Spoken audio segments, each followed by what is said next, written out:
جمال الوجود بذكر الإله وتصفو الحياة بنور هداه جمال الصراط المستقيم صراط الذين أنعمت عليهم غیر المغضوب علیہم ولا الضالین، کہ اے اللہ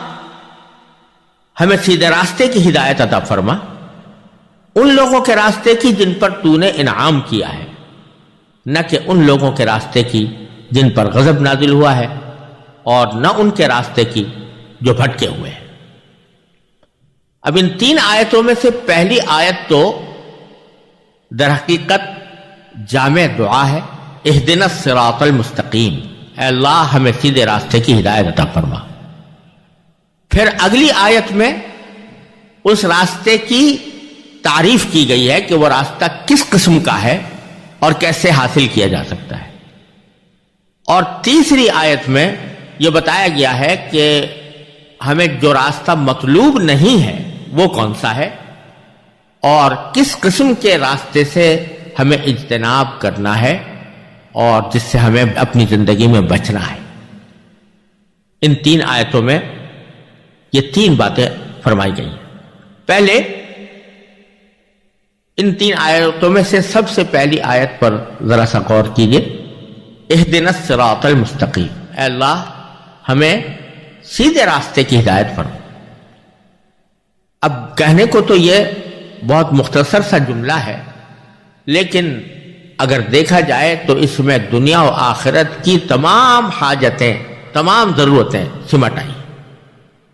صراط مستقیم کے معنی ہے سیدھا راستہ، صراط کے معنی راستہ اور مستقیم کے معنی سیدھا، اور سیدھا راستہ اس کو کہتے ہیں جس میں کوئی کجی نہ ہو، جس میں کوئی موڑ نہ ہو، اور جس میں کوئی چلنے میں دشواری نہ ہو، اور جو ٹھیک منزل تک پہنچا دے۔ اب اس قسم کا راستہ کا مطلب یہ ہے کہ ہمیں وہ طریقہ، اس طریقے تک ہم پہنچ جائیں جو ہمیں منزل تک پہنچانے والا ہے۔ اور یہ صراط مستقیم ایسی چیز ہے جس کی ہمیں دنیا میں بھی ضرورت ہے اور آخرت میں بھی ضرورت ہے۔ دنیا میں ضرورت اس لیے ہے کہ جو کام بھی کرنے جا رہے ہوں وہ اس وقت تک انجام نہیں پا سکتا جب تک اس کام کو انجام دینے کا ہم صحیح طریقہ اختیار نہ کریں۔ اگر ہمیں جانا تو ہے فرض کیجئے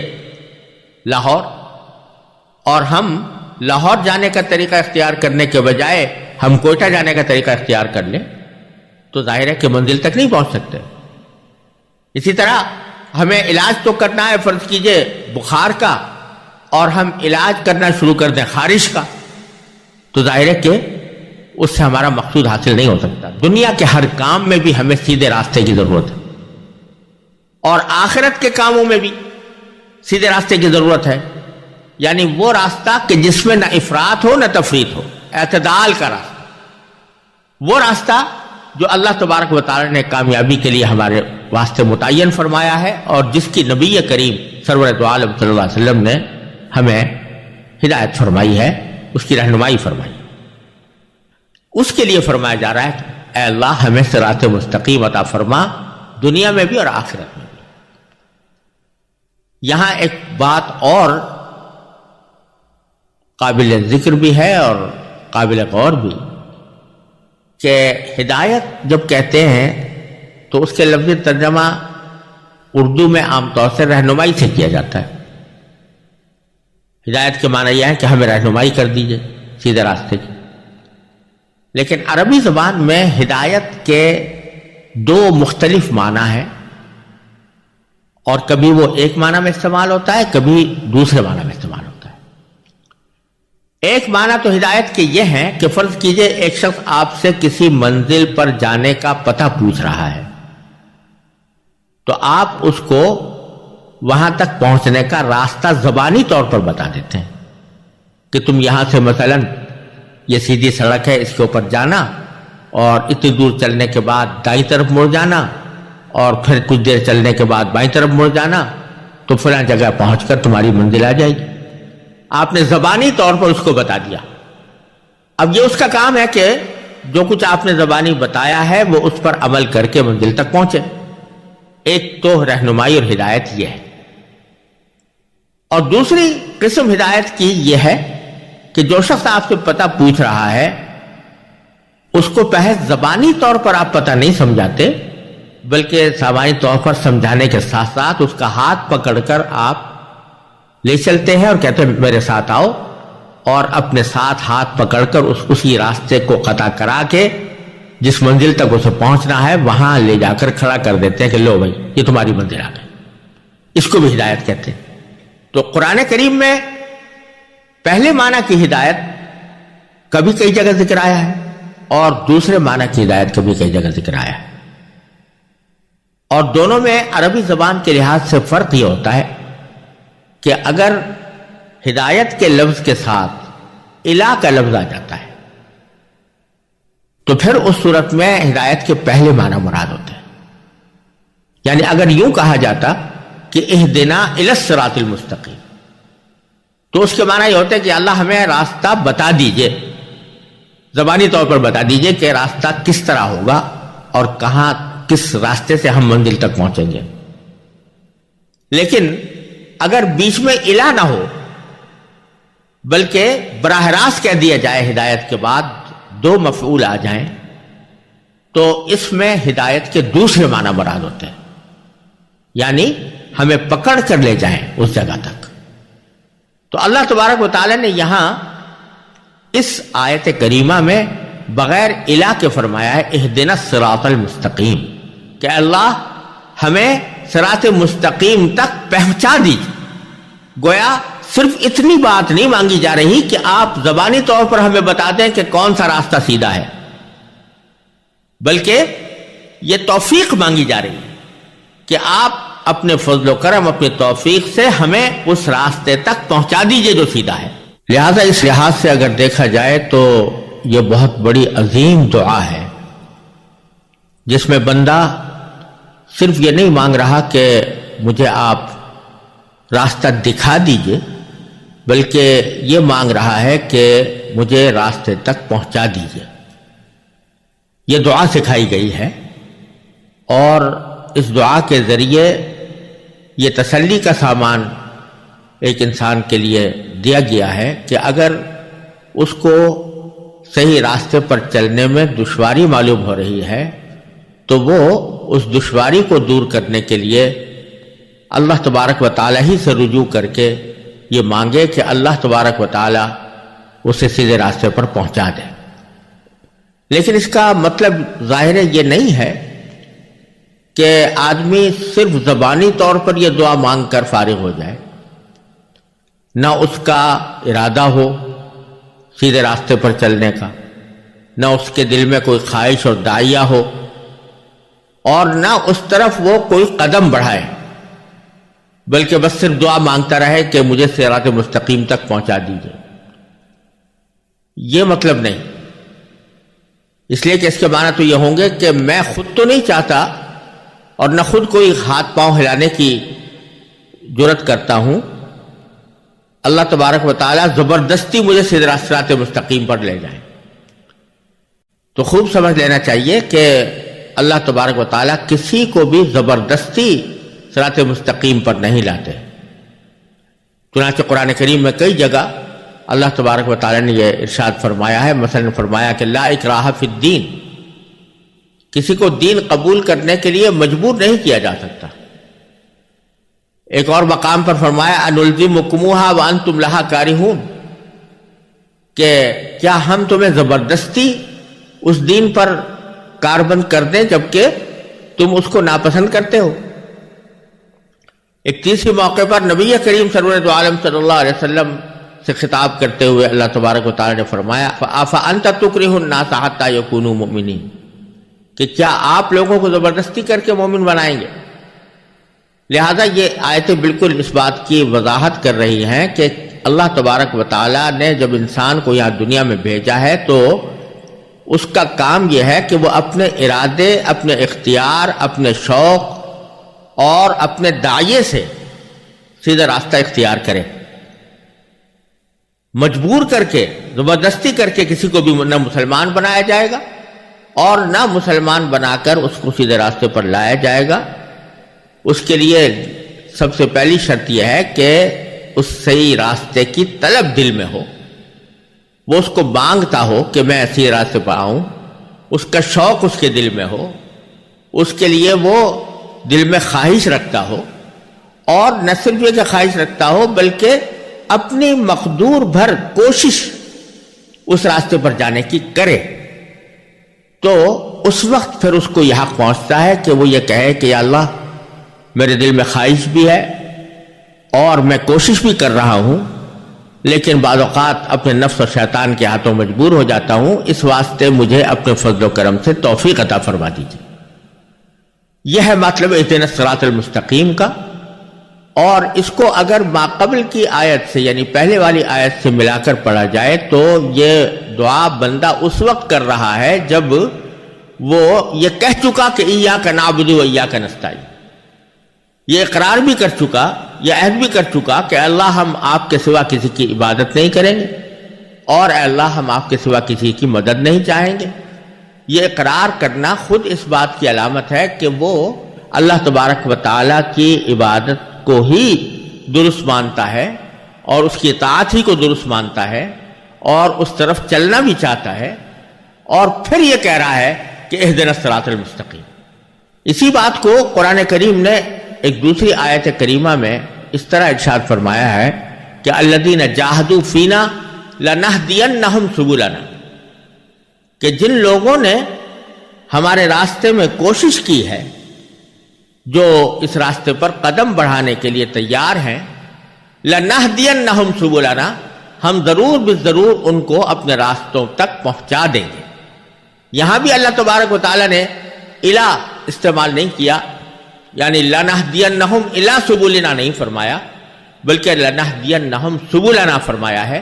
جس کے معنی صرف یہ نہیں ہے کہ ہم ان کو راستہ دکھا دیں گے، بلکہ مطلب یہ ہے کہ اپنے راستوں تک پہنچا دیں گے۔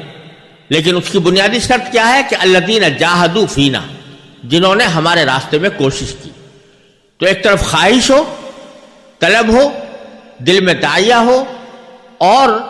اپنی حد تک جتنی کوشش انسان کر سکتا ہے وہ کوشش کر لے، اور پھر اللہ تبارک و تعالیٰ سے مانگے کہ اللہ مجھے صراط مستقیم تک پہنچا دیجئے۔ یہ ہے اس دعا کا اصل مقصود۔ اور جب اللہ تبارک و تعالیٰ سے یہ دعا مانگی جاتی ہے، اس کے تقاضے پورا کر کے مانگی جاتی ہے، اور دل سے مانگی جاتی ہے، اور کوشش کر کے مانگی جاتی ہے، تو پھر اللہ تبارک و تعالیٰ کی سنت یہی ہے کہ انسان کو وہ صراط مستقیم کی ہدایت عطا فرما دیتے ہیں۔ اس بات کی طرف ایک لطیف اشارہ اگلی دو آیتوں میں، کیونکہ جہاں صراط مستقیم کا ذکر اللہ تبارک و تعالیٰ نے اس آیت میں فرمایا، تو اگلی دو آیتوں میں اس صراط مستقیم کی تفسیر بیان فرمائی ہے کہ صراط مستقیم کیا ہے، اور انسان کو متوجہ کیا ہے کہ وہ کس طرح پہچان سکتا ہے کہ کون سا راستہ سیدھا ہے، اور کس طرح وہ اس کی طرف اپنی کوشش شروع کر سکتا ہے۔ تو ان دو آیتوں میں صراط مستقیم کا مطلب اللہ تعالیٰ نے بیان فرمایا ہے، اور صراط مستقیم کی علامتیں بیان فرمائی ہیں۔ اور یہ دو علامتیں ہیں جن میں سے ایک علامت ایجابی ہے، مثبت ہے، اور دوسری سلبی اور منفی ہے۔ یعنی ایک آیت میں یہ فرمایا کہ وہ کون سا راستہ ہے، اور دوسری آیت میں فرمایا کہ کون سا راستہ نہیں ہے۔ تو کون سا راستہ ہے اس کے لیے فرمایا صراط الذین انعمت علیہم، راستہ ان لوگوں کا کہ جن پر اے اللہ آپ نے اپنا انعام فرمایا۔ اور اس کے بعد آخری آیت میں فرمایا کہ کون سا راستہ نہیں ہے، تو فرمایا غیر المغضوب علیہم ولا الضالین، یعنی ان لوگوں کا راستہ نہیں جن پر اے اللہ آپ کا غضب ہوا، یا ان لوگوں کا راستہ نہیں جو گمراہ ہوئے۔ تو اللہ تعالیٰ صراط مستقیم کی تفسیر کرتے ہوئے، اس کا مطلب بیان کرتے ہوئے دونوں پہلو اس کے بتا دیے کہ اس کی پہچان کیا ہے۔ پہچان مثبت طور پر تو یہ بیان فرمائی کہ یہ ان لوگوں کا راستہ ہے جن پر اللہ تعالیٰ کا انعام ہوا۔ اب اللہ تعالیٰ کا انعام کس پر ہوا؟ اس کی وضاحت اللہ تبارک و تعالیٰ نے قرآن کریم ہی کی سورہ نساء میں اس طرح فرمائی ہے کہ اولئک الذین انعم اللہ علیہم من النبیین والصدیقین والشہداء والصالحین، کہ یہ وہ لوگ ہیں جن پر اللہ نے اپنا انعام فرمایا ہے، یعنی انبیاء کرام اور صدیقین۔ صدیقین سے مراد وہ حضرات ہیں کہ جو نبی کے مکمل طور پر تابع دار ہوتے ہیں اور تابع داری میں پوری طرح سچے اترتے ہیں، جیسے حضرت ابو بکر صدیق رضی اللہ تعالیٰ عنہ نبی کریم صلی اللہ علیہ وسلم کے ساتھ تھے۔ اور پھر فرمایا کہ شہداء یعنی جو اللہ تعالیٰ کے راستے میں اپنی جانیں قربان کرتے ہیں، والصالحین اور وہ نیک لوگ جنہوں نے اپنی زندگی کو اللہ تبارک و تعالیٰ اور اللہ کے رسول صلی اللہ علیہ وسلم کی تابع داری کے لیے وقف کر دیا۔ یہ 4 مختلف قسمیں جن کا ذکر اللہ تبارک و تعالیٰ نے ان لوگوں میں فرمایا ہے جن پر اللہ تعالیٰ کا انعام ہوا، انبیاء کرام، صدیقین، شہداء اور صالحین۔ تو صراط الذین انعمت علیہم کا مطلب یہ ہوا کہ اے اللہ ہمیں ان لوگوں کے راستے تک پہنچا دیجئے کہ جو انبیاء کا راستہ تھا، جو ان کے مکمل تابع دار، سچے تابع دار لوگوں کا راستہ تھا، جو اللہ تبارک و تعالیٰ کے راستے میں اپنی جانیں قربان کرنے والوں کا راستہ تھا، اور جو ان لوگوں کا راستہ تھا جنہوں نے صلاح و فلاح کی زندگی گزاری ہے، یعنی اللہ تبارک و تعالیٰ کے احکام کی مکمل تابع داری کے ساتھ زندگی گزاری۔ اور غیر المغضوب علیہم ولا الضالین میں اس کا منفی پہلو ہے، یعنی ہمیں ان لوگوں کا راستہ نہیں چاہیے کہ جن پر اے اللہ آپ کا غضب ہوا، اور نہ ان کا راستہ چاہیے جو گمراہ ہوئے۔ جن پر اللہ کا غضب ہوا سے مراد وہ لوگ ہیں کہ جو جانتے بوجھتے کسی غلط طریقہ کار میں مبتلا ہوئے، جنہوں نے جانتے بوجھتے دین اسلام کو قبول نہ کیا، یعنی ان کا دل گواہی دے رہا تھا کہ اسلام دین برحق ہے، نبی کریم سرور دو عالم صلی اللہ علیہ وسلم جو پیغام لے کر آئے ہیں وہ سچا پیغام ہے، وہ واقعتاً اللہ تبارک و تعالیٰ کی طرف سے پیغمبر بنا کر بھیجے گئے ہیں، اور جو کچھ فرما رہے ہیں وہ اللہ تبارک و تعالیٰ کے احکام کو ہم تک پہنچا رہے ہیں۔ دل ان کا گواہی دیتا تھا، لیکن انہوں نے اپنی ضد کی وجہ سے، ہٹ دھرمی کی وجہ سے، یا اپنے دنیاوی مفادات کی خاطر اس بات کو نہیں مانا، تو اللہ تبارک و تعالیٰ کا غضب ان پر نازل ہوا۔ اور ضالین سے مراد وہ لوگ ہیں کہ جو ہٹ دھرم اس معنی میں تو نہیں تھے کہ وہ جانتے بوجھتے حق کو جھٹلاتے ہوں، بلکہ وہ یہ کہ انہوں نے حق تک پہنچنے کا طریقہ غلط اختیار کیا۔ چاہتے تو تھے کہ حق تک پہنچے، لیکن حق تک پہنچنے کا طریقہ غلط اختیار کیا، اور اس کی وجہ سے وہ گمراہی میں پڑ گئے۔ تو دونوں قسم کی باتیں اللہ تبارک و تعالیٰ نے ذکر کر دی، چاہے وہ لوگ ہوں کہ جو جان بوجھ کر غلط راستے پر پڑے ہوں، یا وہ لوگ ہوں کہ جو بھٹک کر، گمراہ ہو کر غلط راستے پر پڑ گئے ہوں۔ اے اللہ ہمیں ان کا راستہ نہیں چاہیے، راستہ ان کا چاہیے جن پر آپ کا انعام۔ یہاں جو ایک اہم بات قابل غور ہے وہ یہ کہ صراط مستقیم کا مطلب اللہ تبارک و تعالی بیان فرمانا چاہتے ہیں، تو اس کا ایک مختصر راستہ یہ بھی ہو سکتا تھا کہ اللہ تبارک و تعالی یوں فرماتے کہ صراط القرآن، یعنی قرآن کا راستہ جو قرآن نے دکھایا ہے وہ بتلا دیتے، یا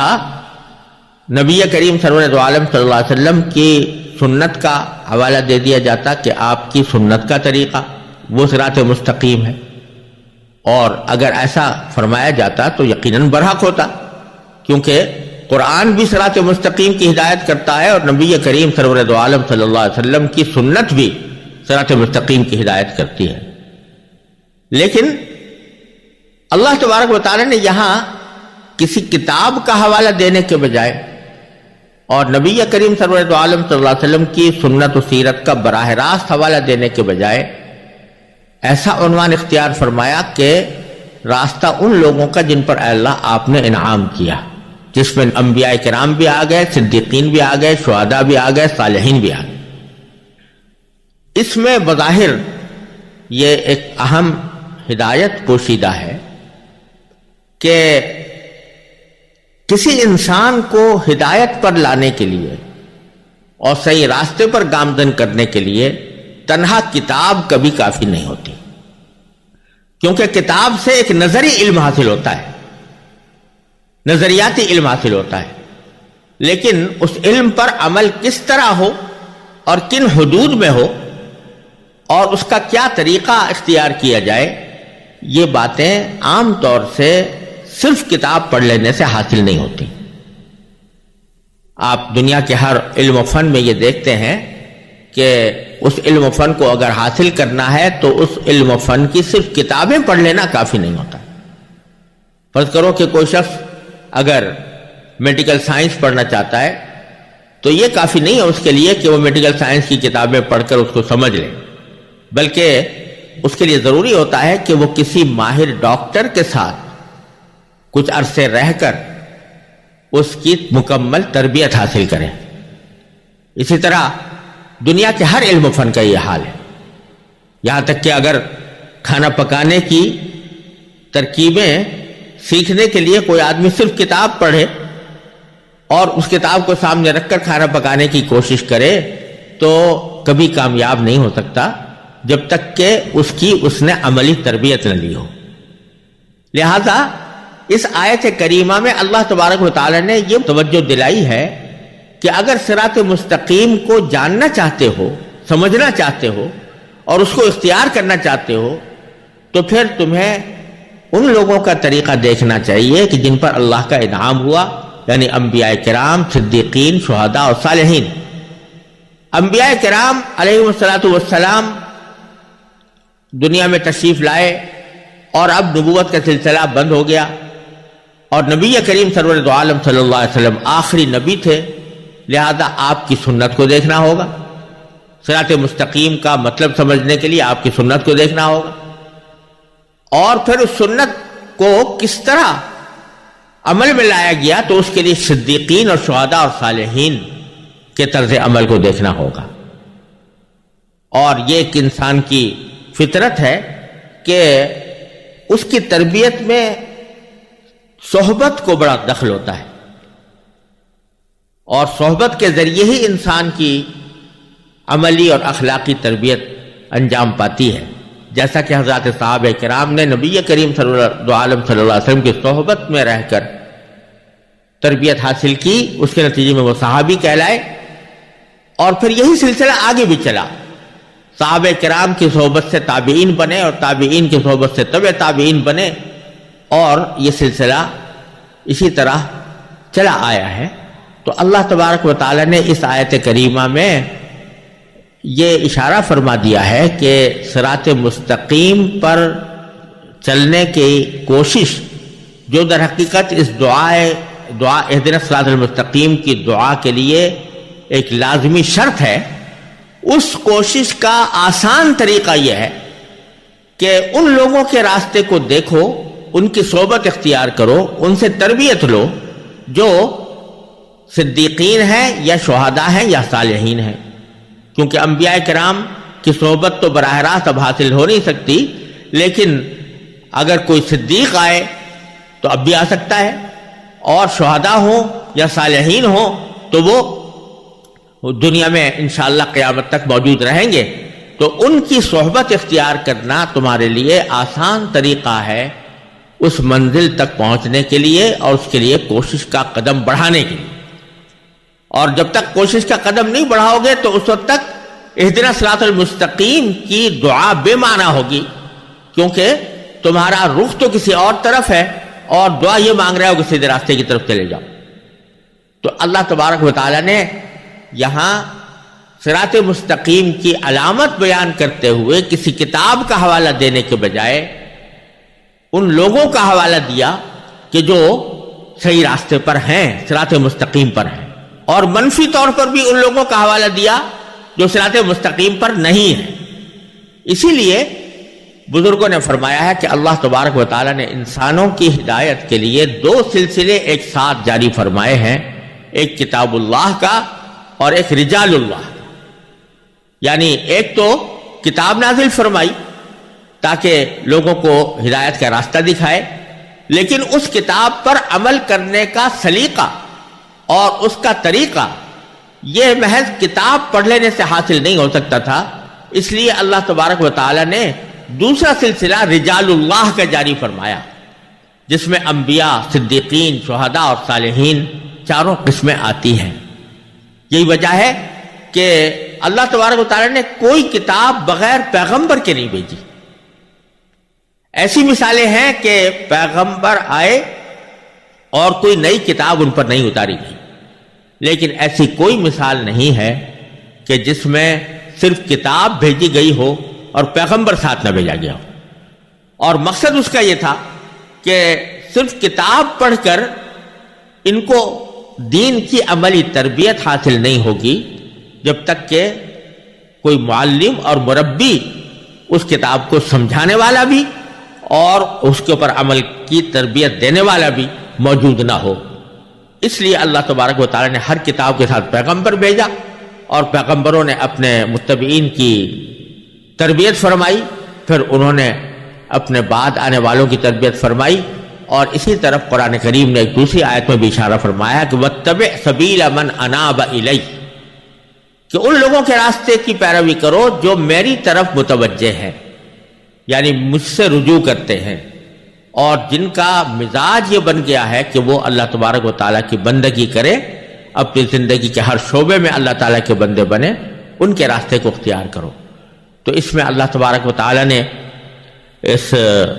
ہدایت کو حاصل کرنے کے لیے پہلا قدم بڑھانے کا ایک آسان گر بھی